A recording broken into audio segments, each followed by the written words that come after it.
In interviews for statutory audit, one of the favorite interview question which is going to be asked is always going to be related to confirmation, external confirmation, which is SA 505. I hope you remember it out.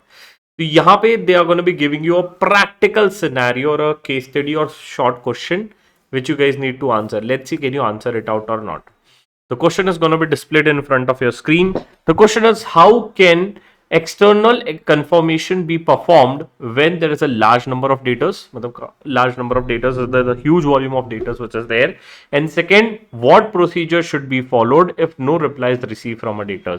अगर आप सोच पा रहे हो इसका answer, then definitely just let me know in the comment section. Right, we'll be happy to see that you are able to think and give the answer in a correct manner. जो मैं points बताऊंगा उससे क्या आप उसको relate कर पा रहे हैं या नहीं.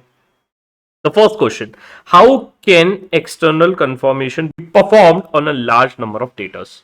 Now, one of the very important question which is gonna be again, which might be asked in the interview, which is there, and that is related to assertion. What are the assertion mapped, or which all assertions are mapped when we are going to be performing the external confirmation? Now, very important, सबसे पहले देखो कि हमें पता पड़ता है कि वो एग्जिस्ट करता है कि नहीं. तो सबसे इंपॉर्टेंट असर्शन एग्जिस्टेंस. सेकेंड, मैंने उसको भेजा, उसने मुझे रिप्लाई किया, एग्जिस्टेंस श्योर हो गया.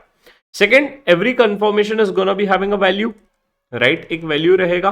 तो मुझे कहीं ना कहीं एक अमाउंट वैल्यूएशन का एक आइडिया मिल जाएगा कि क्या सही वैल्यू पे है या नहीं, राइट. तो ये दो मेन असर्शन तो मेरे लिए है. इसके अलावा अगर कोई बाकी असर्शन मैप करना चाहे तो वो भी कर सकता है, राइट. किसी for example rights and obligation, ठीक है, फिर कंप्लीटनेस, तो ये सब चीजें भी आप उसको मैप कर सकते हो. But this are the two main assertions. अब सवाल ये आते हैं कि सर कंफर्मेशन कैसे दिखता है. हमने तो आज तक कभी जीवन में नहीं देखा है, तो इसलिए that is why we have prepared a statutory audit master class where we have taught everything in a practical manner in there. तो जो नहीं देखे हैं या जिन्होंने, if you want to check it out, do check it out, the link in the description. Now let's see how does a balance confirmation look like, or data's balance confirmation is going to be far more different. अब say for example people will say that कि मैं तुरंत उठूंगा as a auditor और मैं झपाट से confirmation लिखूंगा और उसको भेज दूंगा किसको, मेरे डेटर्स को, राइट, कंपनीज के डेटर्स को.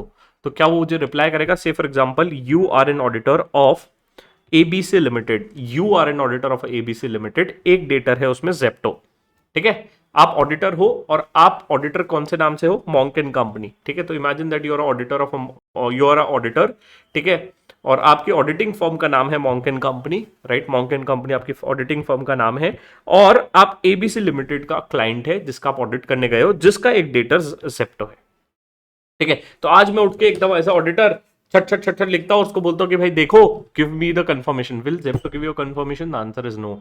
उससे प्रूफ लगेगा कि आप जेन्युइनली ऑडिटर हो. तो इसलिए क्या होता है, whenever the confirmation is gonna be send for debtors, right, और क्रेडिटर्स व्हिच आर देयर, हमेशा हमें मैनेजमेंट का एक साइन और थप्पा उसमें लगेगा. Even if you are gonna be sending a balance confirmation for a bank, will need the same, because उसके बिना वो रिप्लाई नहीं करेगा, राइट. तो you need to understand this.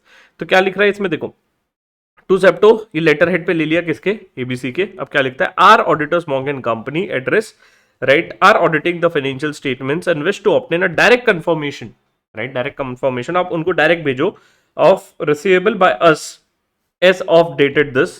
Please compare the balance below shown in our records, हमारे records में इतना दिख रहा है, एज ऑफ डेट इंडिकेटेड, इस तारीख को, ठीक है, and note the details of exception if any in the space provided below on और ऑन एन अटैचमेंट. तो यहाँ पे अगर चाहिए तो आप यहाँ पे दे दो. The amount shown below is correct except for, अगर कुछ है तो, नहीं तो फिर आप मुझे दे दीजिए, ठीक है. और जो भी डिटेल देगा, साइन, डेट और स्टैम्प, वो यहाँ पे आप डाल देना, है ना. Then please sign this request in the space provided and return it in the reply envelope to, किसे दे? हमारे ऑडिटर को ही दे, शिवम पलन जी को दे दीजिए, उनको ये मिल जाएगा. This is not a request for the payment and remittance should not be made to Monk and company. ऐसा ना हो जाए कि भैया मॉन्क एंड कंपनी को पैसा मिल जाए, मेरे को तो मिले, मजा आ जाएगा वीडू, बट इनडायरेक्टली हमने उसको ये बोल दिया. अब ये चीज हो गया, तो कंफर्मेशन इस तरीके से जाता है, ये चीज हमें क्लियर हो गया. अब क्वेश्चन पे आते हैं कि हाउ कैन एक्सटर्नल कंफर्मेशन भी perform in the large number of datas. अगर डेटास का वॉल्यूम बहुत ज्यादा है, तो सबसे पहला इंपॉर्टेंट स्टेप, क्या आप 100% चेकिंग कर सकते हो? The answer is no. तो सबसे पहला आपका आंसर होना चाहिए, sir we will go for a sampling. Now the interview will ask you कि भैया सैंपल कैसे चूज करोगे. सबसे पहला, है ना, बैलेंस साइज के कितना है, कि amount of balance, majority of a coverage you will try to use it out. I don't know how many of you are aware of 80-20 rule, the Pareto analysis, right. तो will try to cover a datas with a higher amount which is there, ताकि at least मेरे को एक numbers पे comfort आ जाए.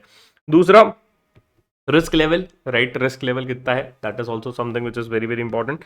Third, in the nature of transaction, किस type के ट्रांजेक्शन हुए हैं. पता पड़ा एक डेटर से सिर्फ एक ही बार ट्रांजेक्शन हुआ है, नया डेटर्स है, राइट. कोई ऐसा डेटर है जो पुराना है और जिसका पेमेंट मैं इजिली ट्रेस कर सकता हूं, that is gonna be there, तो उसको आप छोड़ सकते हो. बट ऐसा कोई है जो एक्सेप्शनल लग रहा है तो उसको आप सेंड कर दीजिए. तो इस तरीके से आपको सैम्पलिंग करना पड़ेगा. प्रैक्टिकली कैसे सैम्पलिंग की जाती है और कैसी चीजें करी जाती है वो आप मास्टर क्लास में सीखोगे, राइट, जिसका लिंक डिस्क्रिप्शन में.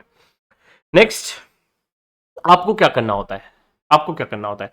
टायर्ड अप्रोच में क्या बोलता है, segment the debtors into tiers based on the criteria such as the amount own, right, transaction frequency, historic reliability, वही मैं जो तुमको बोल रहा था, उसको रेंज में बांट दो या ब्रैकेट्स में बांट दो कि भाई ट्रांजैक्शन की फ्रीक्वेंसी कितनी है. तो यू कैन पिवट टेबल डाल के you can put it on the count section which is there. ठीक है. फिर कौन सा डेटा कितना पुराना है वो चीज. Perform confirmation, prioritize the confirmation starting from top tier, largest balance or highest risk, and adjust your audit efforts based on the risk assessment of each tier, है ना. तो उस हिसाब से आप उसको स्प्लिट कर दो. से फॉर एग्जांपल हाईएस्ट वैल्यू और हाईएस्ट रिस्क, उस हिसाब से just sort it out. Next, अब since whenever you're going to be sending this confirmation, you are going to be, nowadays I don't know how many of you are aware of this, there are a lot of automation tools through which you can automatically send the confirmation and the follow up is also going to be taken, right. तो ये चीज भी आप follow up कर सकते हो कि automation tools के थ्रू ये हो जाए. That is something which can be also done. Plus parallelly what you can do is, instead of sending a hard copy confirmation, generally it is recommended to send both, because proof चाहिए रहता है कि हमने भेजा था और उसने reply नहीं किया, तो that is also going to be needed. But ऐसा कोई मैंडेटरी नहीं, बट रिकमेंडेड है. But also one thing which is very very important, कि send a electronic confirmation over email and take the continuous follow up over the mails as well. और one of the best thing which you can also ask is कि management को बोलो कि भैया देखो reply नहीं कर रहा है. ये सेकंड क्वेश्चन का आ गया कि अगर रिप्लाई नहीं किया तो सबसे पहले आप मैनेजमेंट के पास जाओ. मैनेजमेंट से उसका जानता होगा, राइट. काफी बार अब ये मॉन्क एंड कंपनी से लेटर बोला था यार, जेप्टो बोलेगा I don't know what is Monk and company और who is Monk and company, right. तो प्रोबेबिलिटी है. ठीक है. तो आप मैनेजमेंट को बोलो कि भैया डेटर साहब रिप्लाई कर दे, तो that is first. Second, follow up of course you will take. Second, very very important, alternate audit procedure. ये सब के अलावा भी नहीं होता है तो अल्टरनेट ऑडिट प्रोसीजर्स हम चालू कर देंगे. What you will do, you will check the subsequent receipts, right. Subsequent अगर क्रेडिटर्स है तो पेमेंट्स चेक करोगे, सब्सिक्वेंट सेल्स भी चेक करोगे कि कोई उसी डेटर्स को सब्सिक्वेंट सेल हुआ है क्या. नेक्स्ट, सपोर्टिंग डॉक्यूमेंट्स फिर बहुत इंपॉर्टेंट रोल प्ले करेंगे. से for example invoices, contracts, delivery term, payment terms, right. अब से फॉर एग्जांपल ऐसा तो नहीं है ना कि 31 मार्च को हमारा ऑडिट हो रहा है, राइट. 31 मार्च को फाइनेंशियल स्टेटमेंट क्लोज और 31 को ही फाइनेंशियल्स और बैलेंस शीट साइन हो रही है, ऐसे दिन अभी आने के हैं, राइट. तो ऐसा तो नहीं हो रहा है. तो जनरली ये पीरियड कुछ गुजर जाएगा तो सब्सिक्वेंट ट्रांजेक्शंस, राइट, सेल्स और payments which are there, you can definitely trace it out. ठीक है. Such invoices, contracts, bank statements, ये सब चीजें आप ट्रेस कर सकते हो. और इसके साथ साथ ऑफ कोर्स एक बार ऑडिट में क्या इंपैक्ट होगा थोड़ा सा वो भी आप चीज देख सकते हो. या तो फिर अगर पता पड़ा कि दिक्कत है तो थोड़ा बहुत प्रोविजनिंग मार देना.